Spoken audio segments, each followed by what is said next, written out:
आज आहे गजानन महाराज प्रकट दिन। त्यासाठी मी करते झुणका भाकरी आणि पाकातल्या पुऱ्या। नवीन गोड पदार्थ म्हणजे जुनाच आहे हा, पण मी पहिल्यांदाच दाखवते चॅनलवर। पाकातल्या पुऱ्या, गुलाबजाम, खाजा जसं असतं तसंच, बालुशाही तशी थोडी टेस्ट लागते याची।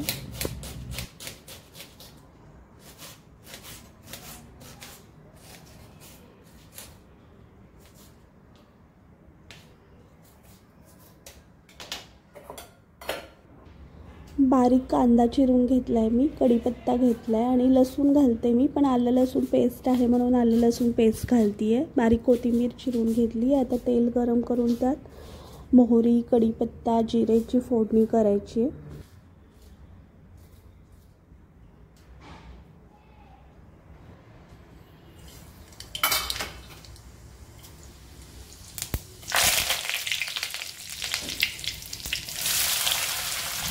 फोडणी छान तडतडल्यानंतर त्यामध्ये कांदा घालून भाजून घेतला। हळद, हिंग आणि आलं लसूण पेस्ट घातली त्यामध्ये। आता कढीपत्ता आणि चांगलं परतून घेऊन त्यामध्ये तिखट, मीठ, कांदा लसूण मसाला म्हणजे कोल्हापुरी मसाला आणि बेसन डाळीचं पीठ घालायचं, हरभरा डाळीचं पीठ।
फोडणीमध्ये कांदा आणि तिखट चांगलं भाजलं की डाळीचं पीठ घालायचं, म्हणजेच बेसन थोडं थोडं घालून परतून घ्यायचं।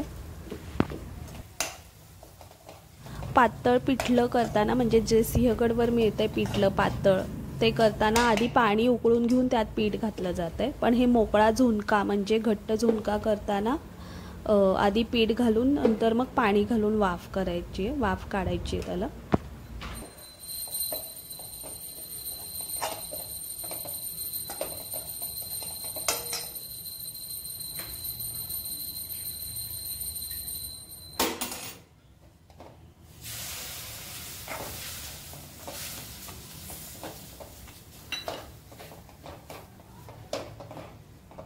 आपल्याला पाहिजे तेवढं पीठ घालायचं आहे बेसनचं आणि पाणी पण घालायचं आहे थोडं शिजायला, आणि ते झाकून घालून ठेवायचे, वाफ यायला, त्याला चांगली वाफ यायला पाहिजे।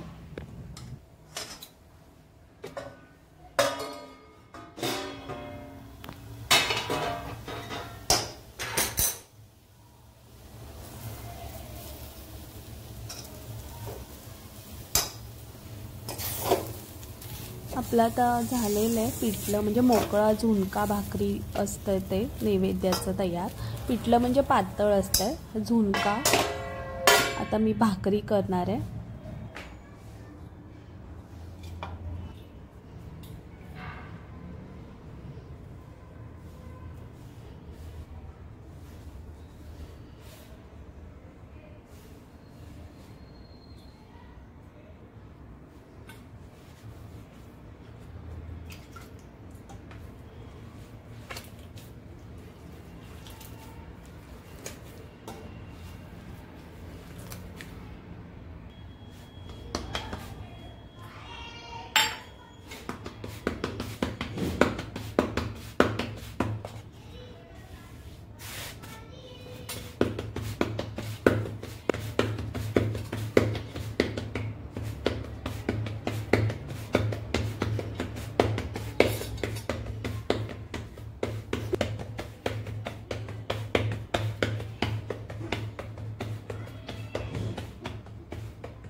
पाकातली पुरी।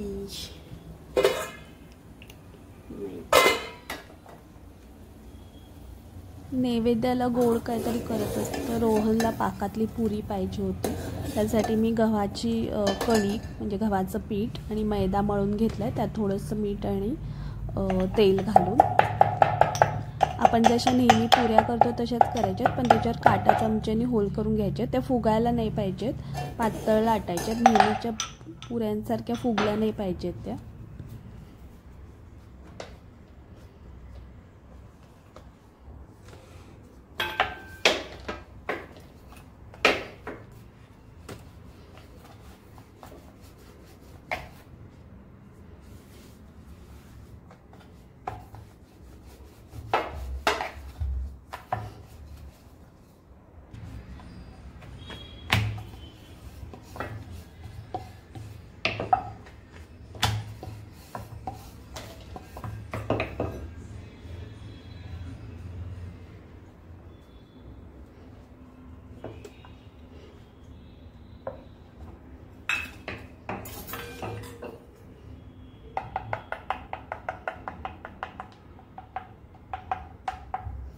हे काटा चमच्याने फुगू नये म्हणून करते मी, नेहमीसारख्या त्या फुगायला नको आहेत म्हणून असं करते। जर ते नाही केलं तर फुगतील त्या, आणि पाकातल्या पुऱ्या गोडसाठी तशा उपयोग नाही आहे फुगून, म्हणजे नेहमीच्या जशा पुरी भाजीच्या पुऱ्या असतात तशा नाही पाहिजेत।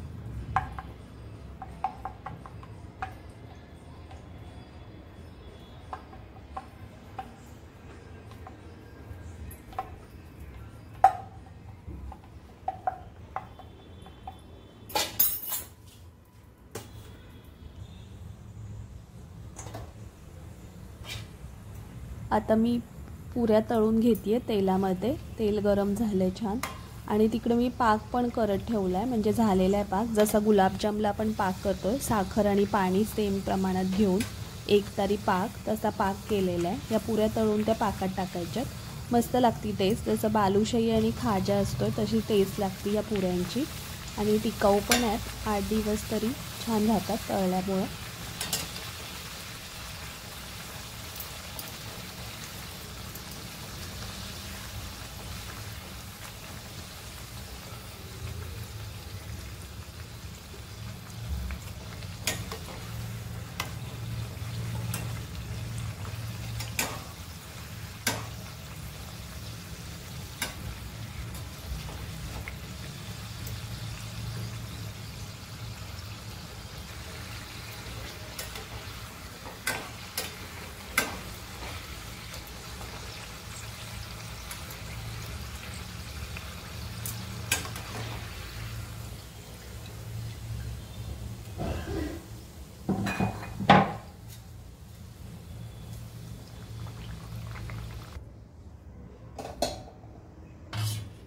हा पाक आहे, आत्ता गरम आहे म्हणून तो पातळ दिसतोय, पण गार झालं की ते घट्ट होईल आणि या पुऱ्या सगळ्या ते पाक ओढून घेईल गोड, म्हणजे पाकातल्या पुऱ्या थोडा वेळ तसेच त्यामध्ये ठेवायच्यात मुरेपर्यंत पाक, मग ह्या काढून दुसऱ्या भांड्यात ठेवायच्या आणि दुसऱ्या तळल्या की त्यामध्ये परत टाकायच्या आणि नंतर सगळे एकत्र करायच्या, म्हणजे तो सगळा पाक जसं गुलाबजामचं असतं तसंच सेम झालेलं बनवून। आता मी नैवेद्यासाठी ताट करते तयार, गजानन महाराज प्रकट दिन, गजानन महाराजांचे झुणका भाकर नैवेद्याला केला जातं, तसंच केलं मी, झुणका भाकर आणि पापड, भात पण आहे पण नैवेद्याच्या ताटात नाही दाखवलं मी, आणि पाकातल्या पुऱ्या गोड पदार्थ। व्हिडिओ आवडला असेल तर लाईक करा, शेअर करा आणि सबस्क्राईब करा।